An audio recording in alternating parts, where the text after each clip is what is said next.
Hello and welcome to the MHR podcast. I'm Andy. And I'm Emma. How are you feeling, Emma? Not too bad, not too bad. We're getting well into September now. We've dripped past the end of August. Dripped? Yeah, that's how it feels, like a slow drip. Oh dear. And everyone's trickling back into the office after a summer of holidays. It doesn't feel like 2 minutes ago that we did the holiday hoopla episode, Well, where we were in our hats and in our hula necklaces. We've been on holiday, so is everyone else in the office. August always feels, if you're in an office environment especially, but in lots of other industries as well, August always feels like a bit of a kind of, oh, shall we take it slow? The kids are on holiday kind of thing. For some people, it's the peak season, and that's when people are working a lot harder, of course. But I think for a majority, people start to assume that August is summer holiday months. Yeah. And for a lot of people, coming back to work can be a bit of a struggle. And sometimes it takes a bit of momentum or a bit of practice to get back into the full swing of it. Oh, definitely. I thought today we'll talk about tips that we have on beating the post-holiday blues and how we can improve productivity in the workforce after a bit of a break. Oh, that sounds good. A bit of a reset. Yeah, why not? Yeah. Because it happens every year. We've got to get used to it. And what businesses are always afraid of course, is let's not just completely lose function or productivity in the summer months and also have a kind of disenfranchised workforce, because this is the drag now. You think it's bad coming back. It's only just begun, right? September to December, that's it. That's your drag now. You ain't going anywhere till Christmas. So buckle in, strap in. Get ready for some hard graft. Get those pumpkin spice lattes ready, because you're going to need them. No amount of candles or throws are going to make you feel better. Winter's coming, and you are counting down. They kind of do, though. Yeah. They kind of do. So, I was having a good read. Obviously, there's lots of things out there that people can read about in regards to what they can do to support their mental health. We talk about that a lot. We do. We can talk about that from an individual level. So obviously, if you're an employer and you do have the post-holiday blues, and you're not feeling too great coming back, or you're dreading the winter season starting to approach, there's loads of tips. Ease yourself back in. People say kind of try to structure your meetings in the right way. Get yourself organised. Sort your emails gradually. Plan your next holiday, a lot of people say. Live in a constant loop of distraction. That will help you. Don't acknowledge what's really going on. Just make sure you're ready for the next one. None of this is real. Yeah. Make use of longer evenings. So change your hobbies, change your routines to reflect how the days are changing. So it doesn't feel like the day's shorter. It just feels like you've got more opportunity to do the other things that you want to do. That's a really nice way of looking at it, actually. Because I guess when we get later on in the year, when the evenings get shorter, it very much feels like your time is at work. You get home, it's dark, you make tea and you go to bed. Whereas right now we're still in that nice kind of betwixt season phase whereby we've still got the lighter evenings to be able to go out and enjoy. Evenings are still longer, so you still have after work to really enjoy yourself if that's how your work shifts appear. Otherwise, if it is getting dark and you can't deal with it, take up some interesting hobbies at night. You're making the most of your time then. Crochet, maybe? Incorporate, ways of well-being into your work practice. Maintain some downtime. Very important. It's important not to go from one thing straight into another, like a holiday straight into 100 miles an hour, because otherwise you're gonna burn yourself out. Work, like a lot of things, is a bit of a muscle, isn't it? You've got to make sure you're fit and you're ready and you're able to maintain that stamina that you've got. Absolutely. Set yourself some clear goals for what you want to achieve for the end of the year. Very important, especially if you're looking, okay, I've got, just a bit over Q4 now. What am I going to get done? What is my objective? Am I on track with my objectives for the year? Am I going to refresh them? Do I now feel in control of what I want to achieve? Because now I feel infused and I know what route I'm going to do to get there. I think that's a great way to relieve a bit of the pressure as well. It's an opportunity to have a reflection on what you've achieved up until that point and actually, do I need to make some resetting so that my plans for the remainder of Q3 and going into Q4 are realistic? And it's a great opportunity to open that dialogue with a manager. Absolutely. As well. Make sure you're taking your breaks. Again, you don't want to go from loads of time off to full time on and then feeling pressured or guilty into working more because you have been away. It is there for you. It's your right to do that. and look after your health. More importantly, I think when we talk this time of year, because as winter starts to approach, autumn and winter is beginning, we start to probably comfort eat, or we start to look at the things that can make ourselves feel better while we're kind of stressing our way through the dark, cold, miserable nights, which I know aren't happening yet, but all the more reason to check in with yourself and go, actually, am I maintaining my exercise? Am I eating right? Because all these things contribute to how I can perform at work or how I perform and function in the day generally. Right? You've also got the back-to-school bugs that go around in the first couple of weeks. Oh, yes. All the kids are back, so they're sharing their germs, and you get that. Brace yourself for head lice and sniffly noses. It's a year-round problem. So these are all very individual things. These are all very personal things that people can do. But we are a podcast about the world of work, and we are talking to businesses. We're talking to employers. So I wanted to look at what are people saying? What kind of things can teams do? What can managers do? What can departments do to increase productivity and efficiency after all your staff have just been away for a bit? So you want tip number one? Go on. Tip number one is reconnect.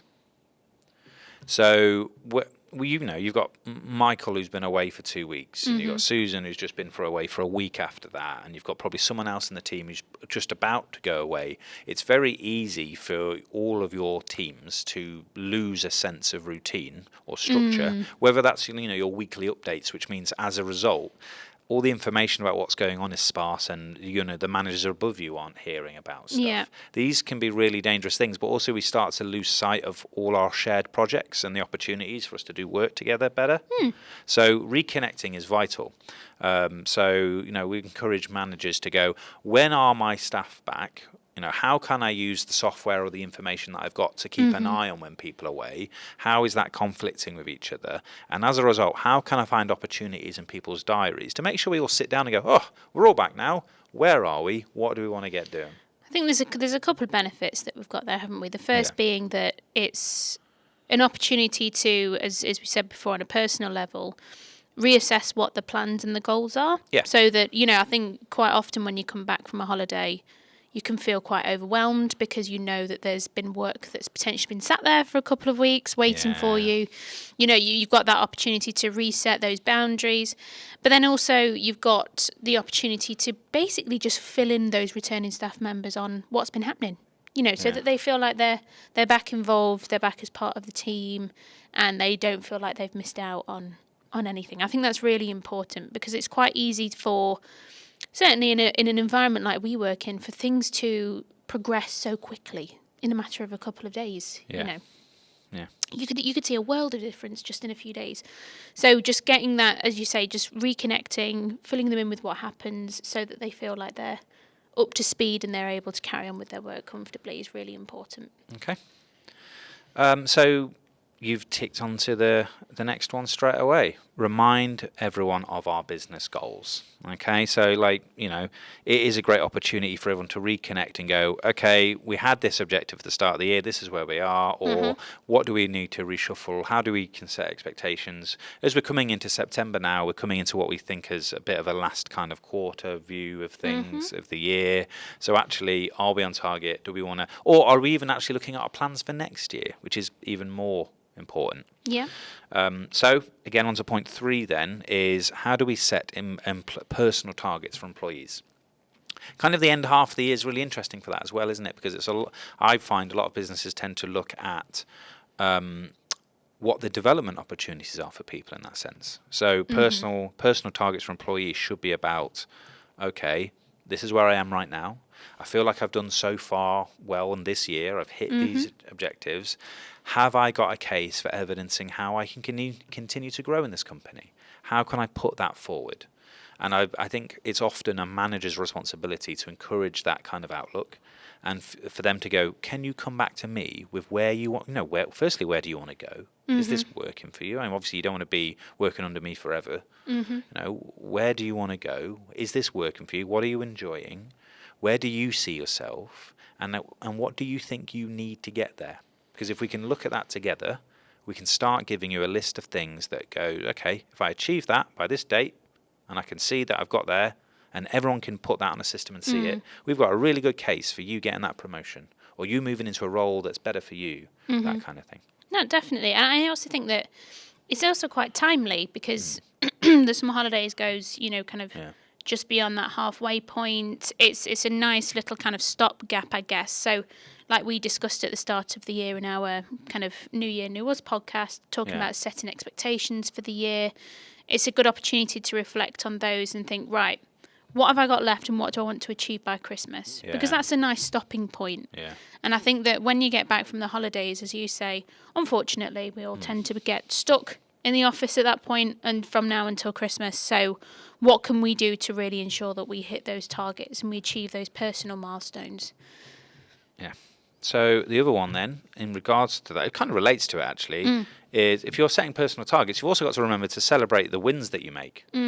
Because otherwise there's no point hitting targets, or there's no point doing things that you think are good without celebrating it. And you'll be surprised, I often find, how siloed your kind of echo chamber could be in a company about thinking, well, I've done that and that's great.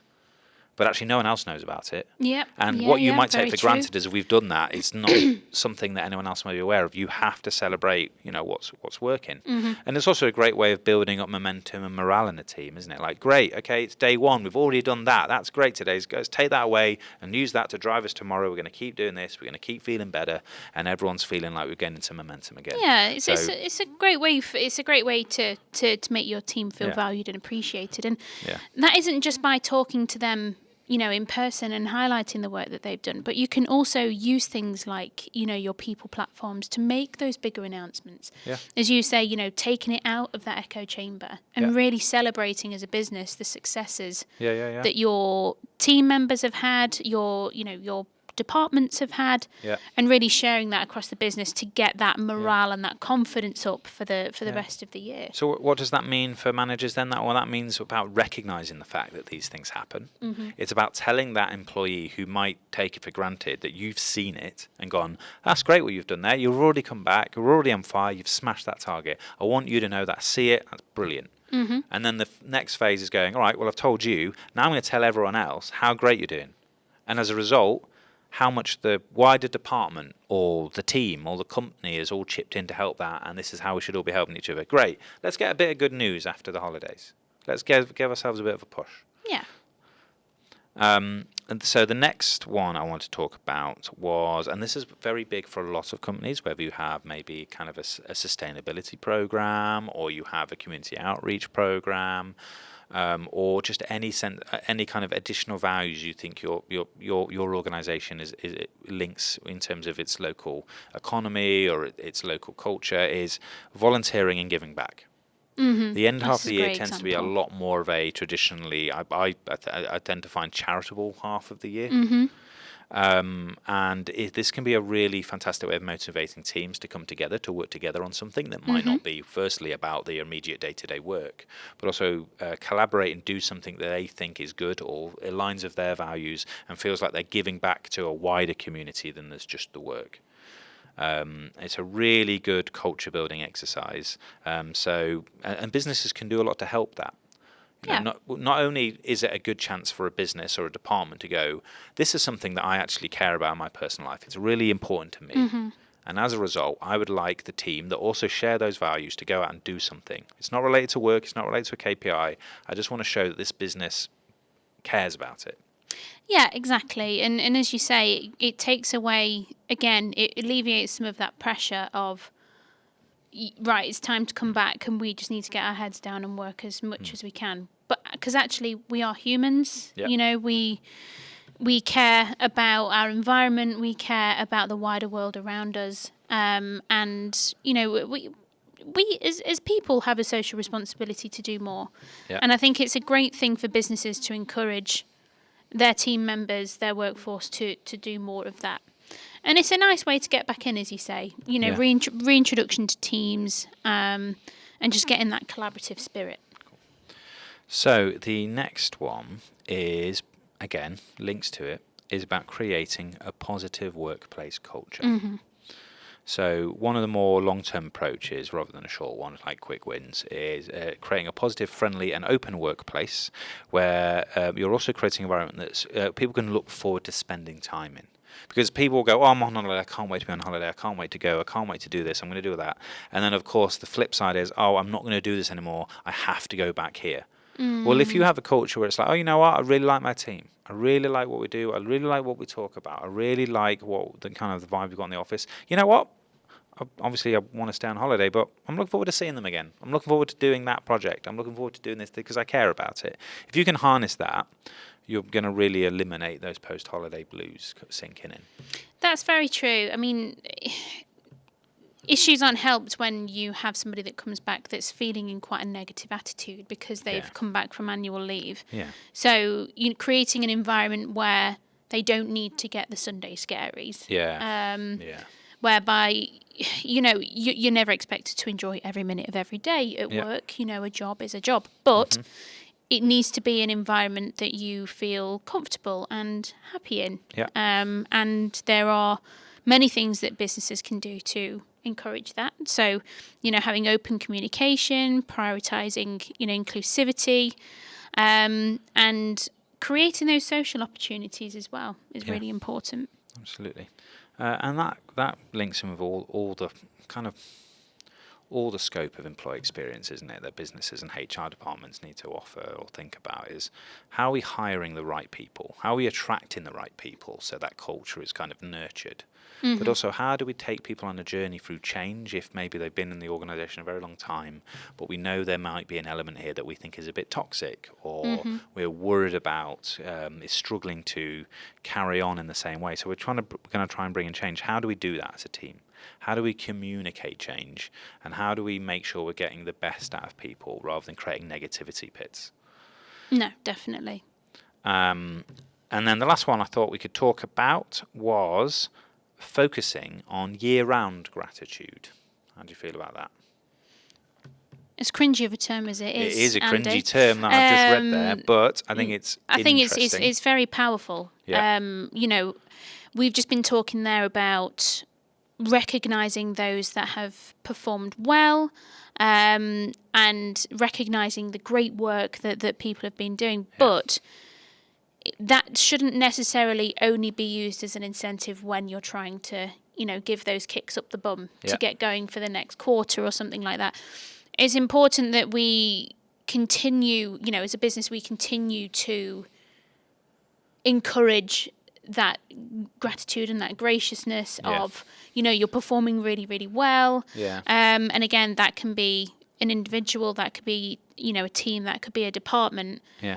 To continue that encouragement so it doesn't necessarily feel like it's just an in-the-moment thing to get you re-motivated. Yeah. You actually want that continued productivity. You want that continued motivation and enthusiasm. Yeah. And again, reverting back to the previous point that we had before, that creates a really positive feel for the workplace, and you understand that you're valued. Yeah. So there you go. So there's my top tips. So if you are a HR manager, or if you're, forget the HR bit, forget the payroll bit, forget the finance bit. If you are a manager of any team and you manage anyone from any department, it's worth thinking about how people are feeling coming back off their annual leave, but it's also worth thinking about how you can get the most out of people that maybe haven't had theirs yet as well. Because there is nothing worse than someone coming back from 2 weeks off and complaining that back at work and you haven't been off yet. Because you're like, okay, that must be awful for you. I'm really sorry. I haven't been away yet, but great, thank you. Yeah, great. That's actually the situation that I'm in. Watching everybody come back nice and bronzed. I mean, as you can tell for the viewers of the podcast, I'm not somebody that can get bronzed. However, I would like the opportunity to at least try to get bronzed. But we're not there yet. My holiday's in a few weeks. And you know what I think is a very good sign of good company culture? Whenever you go away somewhere to try and bronze, the whole of us worry about you. We're really worried. And I think that's because we care, because it's a nice culture. Please tell me you've packed your Factor 50. Yeah, is she allowed out? Has she got a big hat? Yes, 50 plus and kids. Yeah. So extra sensitive, UVA and UVB. Yeah. You're welcome. No, good. Yeah, so I think that was a good conversation around what we can do to beat the post-holiday blues, both on a personal level and on an employer level. I have had the producer segment come through to me this week. Is it just you today? It's just me. I don't get it. So I'm going to read this out, but this is for both of us to have a conversation on. So don't worry, this isn't a drill.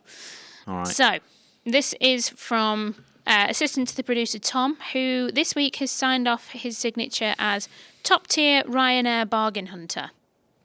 Fair enough. Good on you. Okay. Get them deals. They're having a great time on X at the moment, not Twitter, X. Okay, so hi both. Everyone's coming back from their holidays and things are settling down for the remainder of the year. Yeah. But you've still got annual leave to take. Way! Whoop, whoop. Woohoo! So you've got 3 days, and the producers have given you £75 for travel, accommodation, and sustenance. Where are you each off to? £75? This is each, is that? That's still not a lot of money. Right, I'm going to go with each because otherwise this really will be a nightmare. This is already clutching at straws. Because we'd have to go together, wouldn't we, then? Yeah. Can we go on our own or do we have to go together? Let's say that we're going separately. Okay. Let's say we're going separately. So we've got just £75. for my own sanity. Oh, I've just had a confirmation actually, live as we're on air. It is each. We've really dived into our pockets for you guys. £75 for 3 days. For 3 days. Okay. I have to be creative. Yeah. Okay. No, I've got an idea actually. Okay. I've got an idea. So, in my current state, this would not be appropriate, but I would go wild camping. Yeah. In the Lake District or somewhere like that. Yeah. Anywhere where it's appropriate to wild camp. That's FOC, providing you've got the equipment. You just need the fuel to get up there. Okay. So that's about 3 hours to get up there. Okay. So I'm going to say that's about 20 quid's worth of fuel. So I've got 55 left. Yeah. I'm going to go to the shop. Yeah. And I'm going to get myself a load of super noodles. Yeah. Nice little hob. Okay. And you're going to buy the hob? Oh, no. I've got one. Lots of drinks and stuff, snacks, whatever, couple of charging You're going to sit in the woods and eat? And I'm going to sit in the woods and eat. Like some kind of street bear? For 3 days. That's the only thing I can think of. Okay. You can't get an accommodation for 75 quid. Although saying that, you could probably get like an Ibis budget. But that'd only be like one night as well. You couldn't get 75. What would you do? Come on, what would you do if you've got any better ideas? 3 days. Yeah, 3 days. You've got to use all 3 days as well. You can't just have a day and then have a couple of days at home.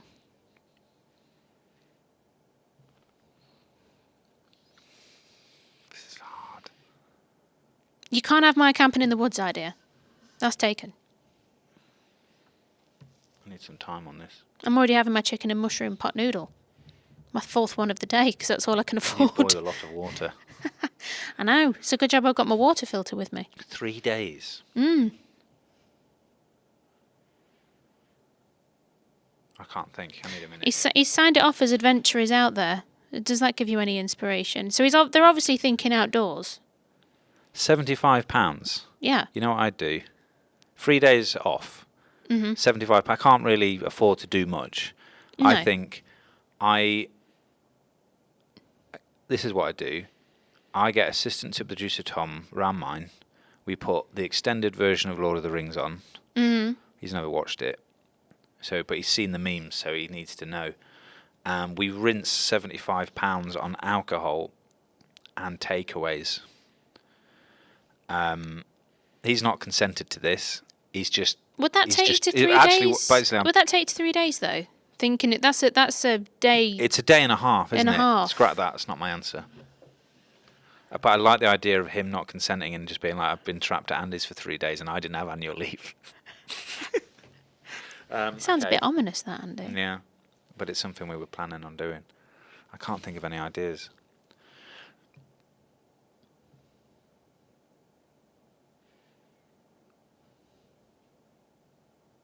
My question is, if I eat a pot noodle in the woods but nobody's around to hear it, don't make a noise. Have you boiled it? Because if it's raw, everyone's hearing you crunch on that like a little squirrel. No. I've cooked it. Okay, tell you what, here's what I'm going to do. I'm going to blag it out. Tell you what I'm going to do. Go on. Do you want to hear what I'm going to do with £75 in 3 days? Mm-hmm. I'm going to get the cheapest bus I can to the nearest airport. Okay. Right?